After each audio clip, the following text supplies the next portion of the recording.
Once upon a time, the night before Christmas. Woohoo! Alright.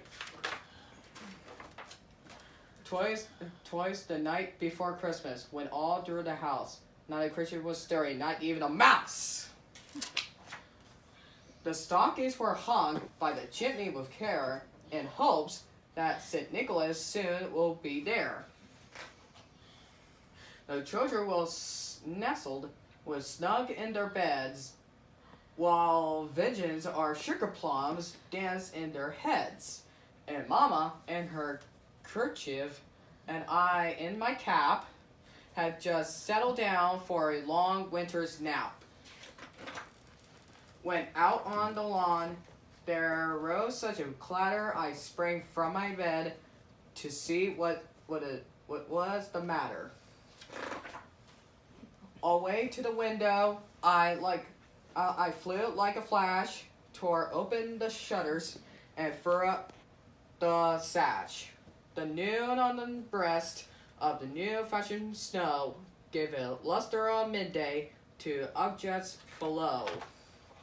When what to my wondering eyes should appear but a miniature sleigh and eight tiny reindeer, with a little old driver so lively and quick, I knew in a moment it must be St. Nick.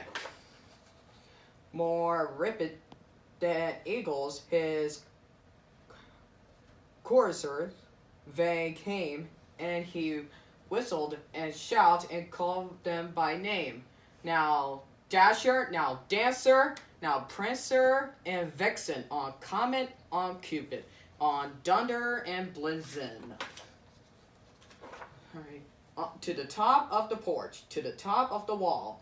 Now dash away, dash away, dash away all, as dry leaves before the wild hurricane fly when they meet with an obstacle mount to the sky.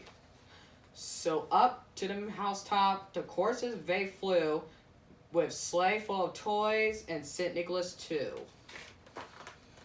And then a tickling I heard on the roof, the prancing and pawing of each little hoof. As I drew in my head and was turning around down the chimney, St. Nicholas came with a bound. He was dressed all in fur from his head to his foot, and his clothes were all tarnished with ashes and soot. A bundle of toys he had flung on his back, and he looked like a peddler just opening his pack. His eyes, how they twinkled, his dimples, how merry, how his cheeks were like roses, his nose like a cherry. His droll little mouth was drawn up like a bow, and the beard on his chin was as white as the snow. The stump of a pipe he held tight in his teeth, and the smoke it encircled his head like a reef. He had a broad face and a little round belly that shook when he laughed like a bowl full of jelly. He was choppy and plump, a right jolly old elf, and I laughed when I saw him in spite of myself.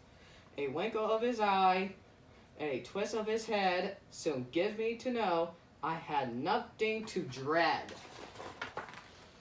He spoke on a word, but went straight to his work and filled all the stockings, then turned with a jerk, and laying his finger a sight of his nose, and giving a nod up the chimney, he rose. He sprang to his sleigh, to his team gave a whistle, and away they all flew like a down of the diesel. But I heard him exclaim as he drove out of sight, "Merry Christmas to all, and to all a good night." The end.